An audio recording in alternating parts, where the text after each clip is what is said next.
Parado frente a la puerta de mi propio restaurante, con las llaves temblando en mi mano, nunca imaginé que lo que estaba a punto de descubrir me haría cuestionar cada decisión que había tomado en los últimos 40 años. Porque cuando finalmente empujé esa puerta y escuché la conversación de mi hija por teléfono, supe con absoluta claridad que había elegido entregar mi legado al hijo equivocado. Mi nombre es Roberto Mendoza.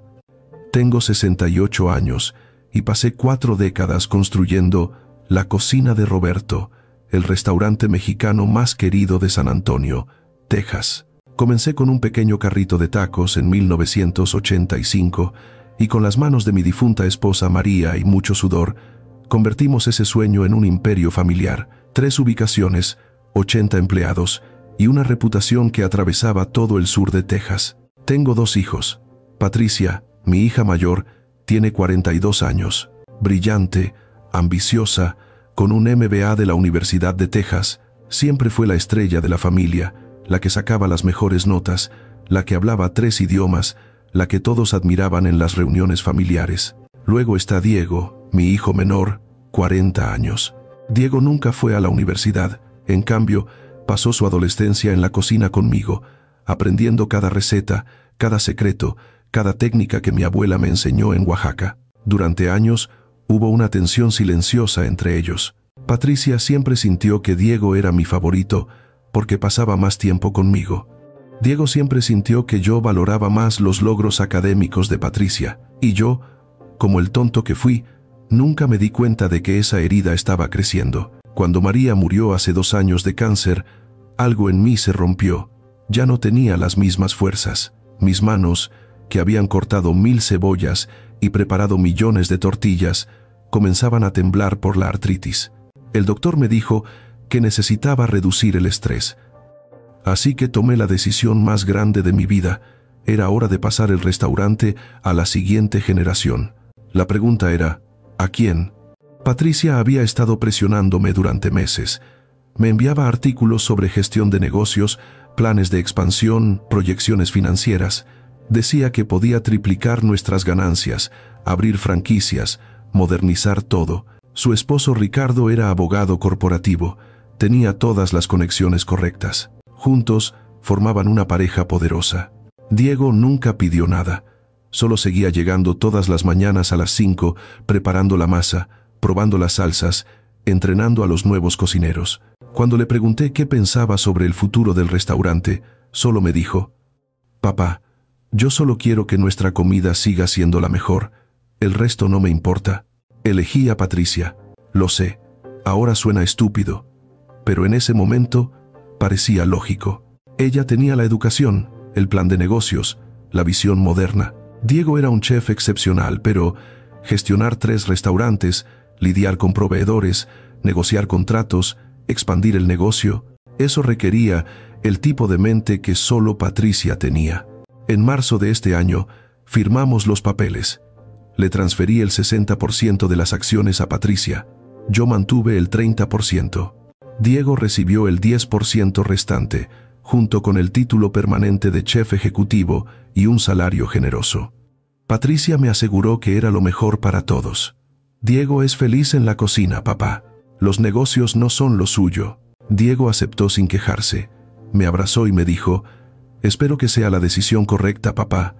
Había algo en sus ojos, una tristeza que no quise ver. Los primeros 2 meses fueron buenos. Patricia implementó nuevos sistemas computarizados, contrató un gerente de marketing, rediseñó los menús con diseñadores gráficos profesionales. Todo parecía más eficiente, más moderno, pero luego comencé a notar cosas extrañas. Los clientes antiguos, los que habían venido durante 20, 30 años, empezaron a desaparecer. Algunos me llamaban directamente, «Roberto, ¿qué le pasó al mole? Sabe diferente. Las tortillas ya no son hechas a mano, ¿verdad? ¿Por qué María, la mesera que conocía a mis hijos, ya no está?» Cuando le pregunté a Patricia, me dio respuestas que sonaban lógicas pero me hacían sentir incómodo. «Papá, María tenía 60 años y era lenta. Contratamos meseros jóvenes más eficientes. Las tortillas hechas a mano son románticas, pero no escalables. Tenemos una máquina industrial ahora, el mole. Diego debe haber cambiado algo. Hablaré con él». Pero cuando hablé con Diego, me dijo algo que me heló la sangre. Papá, yo no cambié nada. Patricia trajo un consultor culinario de Nueva York que modificó la mitad de nuestras recetas para reducir costos. Le dije que era un error. Ella dijo que yo era demasiado sentimental. Comencé a sentir que algo estaba muy mal. Una noche, hace 3 semanas, recibí una llamada de don Manuel, nuestro proveedor de especias desde hace 20 años. Roberto, necesito hablar contigo. Tu hija está cancelando mi contrato. Dice que encontró un proveedor más barato en China, pero tú y yo sabemos que esas especias no son lo mismo. Tu abuela me enseñó a ti. Tú me enseñaste a mí sobre el verdadero comino de Oaxaca. ¿Esto viene de ti? No venía de mí. No tenía idea. Cuando confronté a Patricia, ella estaba en su nueva oficina, la que había renovado gastando $50,000 de los fondos del restaurante. Cristal, muebles modernos, vista al centro de San Antonio. Me miró como si yo fuera un niño que no entendía de negocios. Papá, si queremos crecer, necesitamos optimizar los márgenes. Don Manuel es un hombre dulce, pero sus precios son 30% más altos que la competencia. Es matemática simple, pero la calidad. Los clientes no notan la diferencia, papá. Lo prometo, nuestros números están subiendo, pero yo notaba la diferencia. Todos los días probaba la comida. Cada día sabía un poco menos como el hogar, un poco más como cualquier otro restaurante Tex-Mex comercial. Decidí que necesitaba estar más presente, pero cada vez que aparecía sin avisar, Patricia parecía molesta. Papá, tienes que descansar. Para eso me pusiste a cargo, ¿recuerdas? Confía en mí. Empecé a notar que Diego estaba perdiendo peso. Tenía ojeras. Cuando le pregunté, solo dijo, «Estoy bien, papá», pero no estaba bien. Fue Rosa, nuestra cocinera de 65 años, que había estado con nosotros desde el principio, quien finalmente me dijo la verdad. Me llamó a mi casa, llorando. «Don Roberto, no quiero meterme en problemas, pero necesita saber algo. La señora Patricia está despidiendo a todos los empleados antiguos. Dice que somos demasiado caros. La semana pasada despidió a Tomás, a Carmen, a Jorge. Todos tienen familias. Todos han trabajado aquí por más de 15 años. Y está trayendo a estos niños que no saben la diferencia entre cilantro y perejil, pagándoles salario mínimo. Mi corazón se hundió. ¿Y Diego? Diego está tratando de defender a todos, pero ella lo ignora. Le quitó control sobre el equipo de cocina. Ahora hay un chef gerente nuevo que reporta directamente a ella, no a Diego. Es como si ella quisiera eliminarlo. Esa noche no pude dormir. A las 3 de la mañana me senté en la cocina de mi casa mirando fotos de María. Le hablé como si todavía estuviera aquí. María, creo que cometí un terrible error. Al día siguiente, decidí que necesitaba ver con mis propios ojos qué estaba pasando cuando nadie supiera que yo estaba mirando. Patricia había establecido un horario para mí. Solo podía visitar los restaurantes los martes y jueves por la tarde para no interrumpir las operaciones. Era mi propio restaurante y tenía un horario de visitas como si fuera una prisión.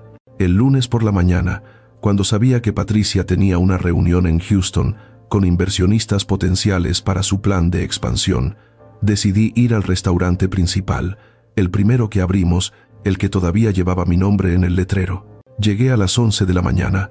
La puerta principal estaba cerrada con llave, lo cual era extraño porque el equipo de preparación siempre llegaba a las 10. Pero tenía mi juego de llaves originales, las mismas que había usado cuando abrimos en 1985. Entré por la puerta lateral de la cocina. El lugar estaba en silencio, demasiado silencio para un restaurante que abriría en 1 hora. Caminé hacia la oficina al fondo, la que solía ser mi oficina, ahora la oficina privada de Patricia, y entonces lo escuché. Su voz clara y fría, hablando por teléfono. Me quedé inmóvil detrás de la puerta entreabierta. «No, Ricardo, te digo que todo está saliendo perfecto. Los números están donde necesitamos que estén. El viejo está completamente fuera del juego». Sentí como si alguien me hubiera golpeado en el estómago. ¿El viejo? ¿Así me llamaba ahora? Mira, en 3 meses más habré reemplazado a todo el personal costoso.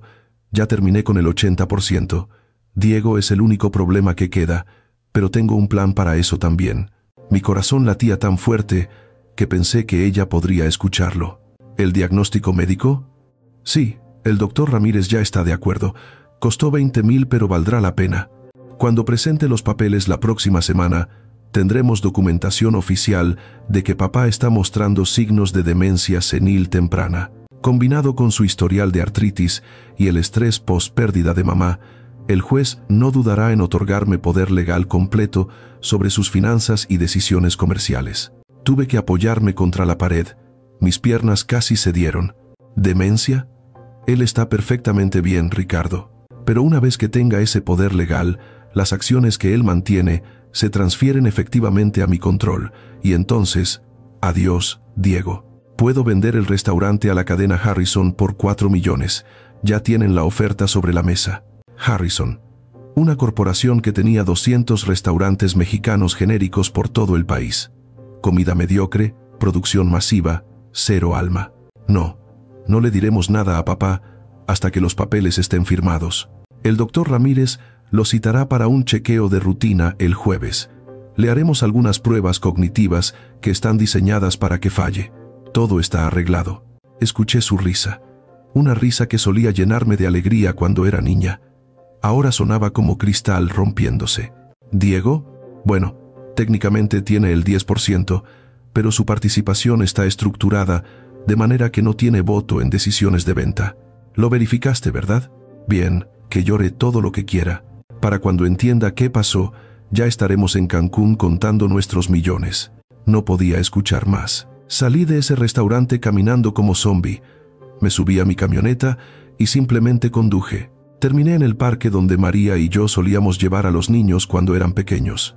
Me senté en una banca durante 3 horas, mirando el lago, tratando de procesar que mi propia hija, la que había cargado sobre mis hombros, la que había llevado a su primer día de escuela, la que lloró en mis brazos cuando su primer novio le rompió el corazón, estaba tratando de robarme todo, y no solo el restaurante, mi libertad, mi dignidad. Estaba planeando declararme mentalmente incompetente. ¿Qué haces cuando descubres que tu hija es un monstruo? Llamé a Diego. Hijo, necesito verte. Ahora. Nos encontramos en su departamento, un lugar pequeño que él nunca quiso dejar a pesar de que podía costear mejor. Siempre decía que el dinero no le importaba. Ahora entendía por qué. Él nunca había sido corrupto por la codicia. Patricia siempre lo había sido, y yo fui demasiado ciego para verlo. Le conté todo, cada palabra que había escuchado. Diego no parecía sorprendido, solo cansado, muy cansado. Papá, yo sabía que algo estaba mal. Ella ha estado bloqueándome sistemáticamente de todo. La semana pasada trató de eliminar mi acceso a las cuentas bancarias del negocio. Cuando protesté, me dijo que era estandarización de procedimientos. He estado documentando todo, solo en caso. ¿Documentando qué? Todo. Los correos donde ella ordena cambios a las recetas sin mi aprobación. Los mensajes donde discute reemplazar a los empleados veteranos con trabajadores más baratos. Las reuniones con Harrison Corp que ella pensó que yo no sabía. Y se detuvo, mirándome con esos ojos que eran exactamente como los de María. He estado grabando sus conversaciones telefónicas en el restaurante. ¿Qué? Papá, después de que María, la mesera, fue despedida, ella vino a llorar conmigo. Me dijo que Patricia le había ofrecido dinero para que firmara un documento diciendo que tú habías mostrado comportamiento confuso en el restaurante. María se negó. Me di cuenta entonces de que Patricia estaba construyendo un caso contra ti. Así que instalé un sistema de grabación en su oficina. Es legal en Texas si una de las partes consiente, y como todavía soy chef ejecutivo, tengo derecho a monitorear lo que pasa en mi cocina. Mi hijo al que había subestimado, mi hijo al que había considerado solo un cocinero. Este hijo había estado protegiéndome todo el tiempo. Diego, yo, lo siento mucho. Él negó con la cabeza. Papá, no hay tiempo para disculpas. Tenemos hasta el jueves antes de que intente lo del doctor Ramírez. Necesitamos un plan. Pasamos los siguientes 2 días preparando. Diego me mostró todo lo que había recopilado, meses de evidencia. Patricia había estado robando sistemáticamente, no solo de mí, sino de los empleados, cortando sus beneficios mientras reportaba números diferentes a los libros. Había estado mezclando fondos personales con fondos del negocio. Había sobornado al doctor Ramírez. Había falsificado mi firma en varios documentos.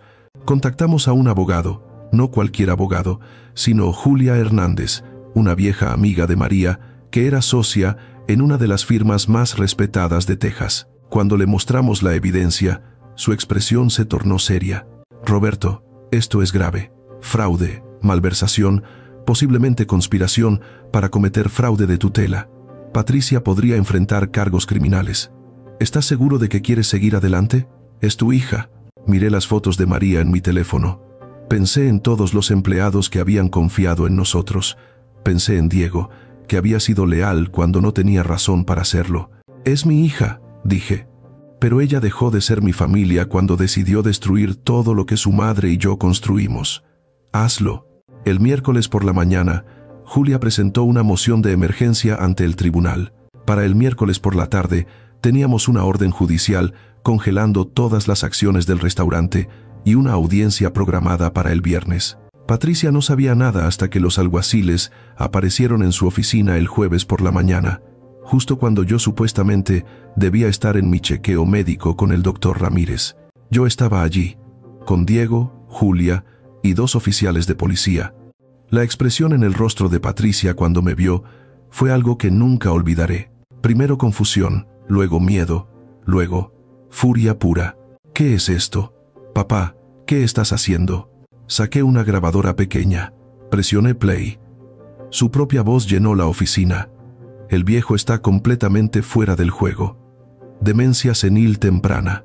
Adiós, Diego. La vi palidecer. Eso es. No puedes. Eso es ilegal. Es completamente legal en Texas, dijo Julia firmemente. Y es solo una pequeña muestra de la evidencia que tenemos. Patricia Mendoza, has sido notificada de que tus acciones en la cocina de Roberto han sido congeladas pendiente de investigación. También tengo una orden de restricción temporal que te prohíbe entrar a cualquiera de las propiedades del negocio. Esto es ridículo. Papá, diles, yo estoy tratando de salvar este negocio. Finalmente hablé. Mi voz salió más tranquila de lo que esperaba. Patricia, escuché cada palabra que dijiste, sobre el doctor Ramírez, sobre declararme incompetente, sobre vender a Harrison, todo. Ella me miró, y por un momento vi a la niña que solía ser. Pero solo fue un momento. Tú no entiendes nada, viejo tonto. Estás atascado en el pasado. Este negocio podría valer 10 millones si lo gestionáramos correctamente. Pero ustedes dos, señaló a Diego, con desprecio, están demasiado enamorados de sus recetas de la abuela y sus historias sentimentales. Yo iba a hacernos ricos. Ya éramos ricos, dije suavemente. Teníamos familia, teníamos comunidad, teníamos un legado. Pero tú solo veías números. La audiencia del viernes fue brutal. Julia presentó todo, las grabaciones, los documentos falsificados, el testimonio del doctor Ramírez, que se volvió contra Patricia para salvar su licencia médica, los registros financieros mostrando malversación. El juez, una mujer latina mayor llamada jueza Montoya, escuchó todo con expresión cada vez más severa.